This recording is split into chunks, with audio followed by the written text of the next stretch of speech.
pela Série A no dia 13 de julho. O Fortaleza, desses atletas que vão se reapresentar, 4 que estavam no elenco anterior já deixaram o PC, como nós trouxemos Tite, Paul Fernandes, Pedro Augusto e Felipe Jonathan, e segue na busca de novos nomes. Tanto que no mercado da bola, tanto que o torcedor pede, 3 nomes já são cotados a vir para o Fortaleza, que são do José Herrera, que é atacante, esse já está quase certo. Faltam só alguns detalhes burocráticos para que o Fortaleza acerte a chegada do argentino e ele seja ali aquele atacante que vai para vestir a camisa do tricolor de aço. Ele, que geralmente atua pelos dois lados, é canhoto, então tem mais especialidade ali pelo lado esquerdo, mas pode atuar ali pelos dois lados dentro do ataque e vem para ser essa força no tricolor. Pronto, pois vamos por partes, Fernando. Você está falando do José Herrera. Isso. Só um adendo importante, que é Quais lembrando são os em relação detalhes? ao atacante, que o Papelinho já tinha falado que esse atacante iria chegar para se somar ali a Lucero e Daverson, dentro daquela posição do camisa 9. Então a expectativa é que o Herrera venha justamente para essa função. Mas o que é que você traz pra gente do Herrera? Tem quantos anos? Você falou já que ele joga mais pelos dois lados do campo. Isso. Nesse ano de 2025, foram 19 jogos e 5 gols marcados, além de 2 assistências.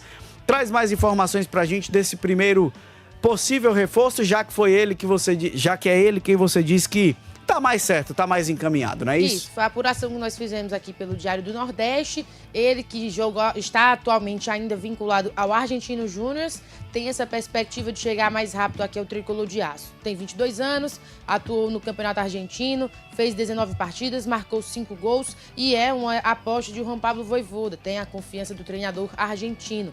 E aí chega para ser essa força, um atleta jovem que atua ali bem dentro do ataque e que vem para se somar dentro de um espaço onde o Fortaleza está com a deficiência, principalmente pensando ali pelo lado esquerdo, onde Moisés ainda é dúvida de retornar. A expectativa é que ele retorne em julho, mas ainda não tem uma data exata do retorno do camisa 21 do Fortaleza. E quando você diz que restando apenas a resolução de detalhes burocráticos, o que seriam esses detalhes? O que está acertado? Questão de tempo de contrato, ele deve chegar para o Fortaleza em definitivo? O que é que a gente pode dizer dessa contratação? Então, são justamente esses detalhes em definir o tempo de contrato e como é que seria esse processo de porcentagem de contratação, de qual porcentagem o Fortaleza teria em relação aos direitos do atleta. Essa negociação entre staff e clube acontece para fidelizar tudo e trazê-lo o mais rápido possível, que é o que o Fortaleza precisa neste momento para levar para o restante da temporada. Boa, Fernanda, você vai continuar com a gente, que a gente vai continuar falando sobre isso, mas é pra gente analisar por partes, até para não confundir a cabeça do torcedor. Primeiro, falando do atacante José Herrera, atacante que joga pelos lados do campo. É uma necessidade do Fortaleza de fato, Valber? Olha, quem joga pelas laterais ali, né, no caso, tem o Marinho mais na frente, avançado, né? O Fortaleza colocou dizendo que queria colocar um ali para poder concorrer à vaga do próprio Marinho, né? Que não estava entregando muito bem. Então, de fato, o Vojvoda deve ter posicionado o mercado em relação a isso. Então, esse jogador chega justamente para isso. Eu acho que sim, eu acho que hoje o Fortaleza precisa de alguém para jogar.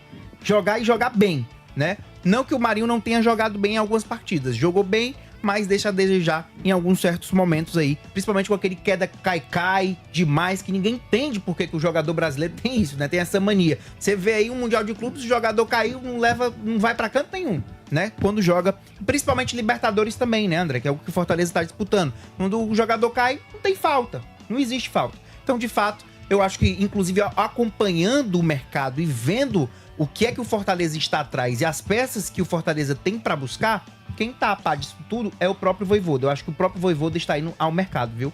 Principalmente depois de quando você falar aí dos próximos jogadores que a gente vai chegar lá. Pois é, vamos chegar lá, mas eu vejo um movimento necessário, seu Wilton Bezerra, de olhar para o setor ofensivo também, porque tem outras necessidades. Tem o meio de campo, que nós já comentamos que caiu demais de produção como um todo nessa temporada.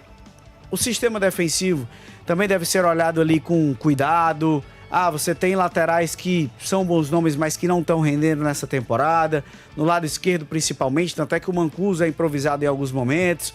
Mas o ataque também precisa ser observado. O Moisés está lesionado, deve voltar apenas em julho. o Marinho não tá jogando bem. O Pikachu já teve melhores momentos do que nessa temporada. O Breno Lopes, a mesma coisa. Também não é uma unanimidade. O Alanzinho foi contratado, não tem jogado tanto. Nem jogou, processo de treinamento. Nunca vi isso. Processo de treinamento. Então, esse setor ofensivo também precisa ser observado. Mas, independente do nome, apostar num jogador rápido, de velocidade, que é jovem, de 22 anos, que 24. Tem essa característica de driblador, de ir pra cima. O Herrera tem 22. 22, né? De ser um jogador que pode atuar pelo lado esquerdo e também pelo lado direito. Mostra que, de fato, o Fortaleza está atento a todos os setores do time. Interessante que o Robert falou de um aspecto interessante.